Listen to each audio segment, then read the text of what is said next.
இலங்கையில் இறுதிக்கட்ட போரின் போது ஐநா சபை கடமை தவறிவிட்டதாக ஐநா மனித உரிமைகள் கழக தலைவர் நவநீதம் பிள்ளை தெரிவித்துள்ளார்.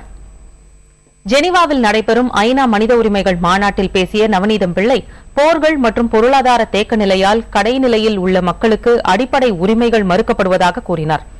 தஞ்சம் புகுந்த நாட்டில் தங்களுக்கு இழைக்கப்படும் கொடுமைகளை தட்டி கேட்க இயலாத அவல நிலையில் அகதிகள் வாடுவதாகவும் அவர் குறிப்பிட்டுள்ளார். சில நாடுகளில் போரால் இறப்பவர்களை காட்டிலும் வன்முறை மற்றும் குற்ற செயல்களால் அதிகமானோர் உயிரிழப்பதாக அவர் கவலை தெரிவித்துள்ளார்.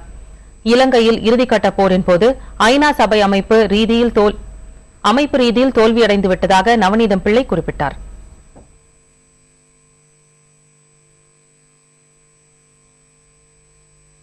I also welcome the Secretary General's release of the report of the Internal Review Panel on the United Nations action in Sri Lanka during the last phase of the conflict.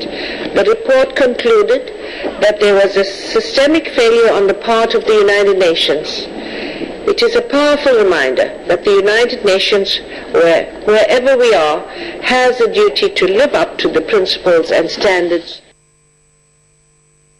Delhi மாணவி கற்பழிப்பு சம்பவத்தை தொடர்ந்து இந்தியாவில் பெண்ணுரிமை மற்றும் மகளிர் பாதுகாப்பு ஆகியவற்றிற்கு அதிக முக்கியத்துவம் கிடைத்திருப்பதாக நவநீதம் பிள்ளை தெரிவித்தார்.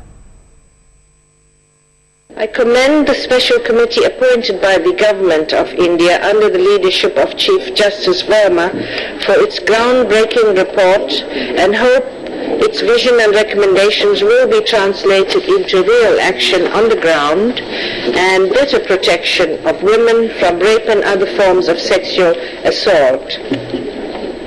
While this case in India has gained particular attention, the reality is that sexual violence, including equally terrible cases, is a common occurrence in many countries.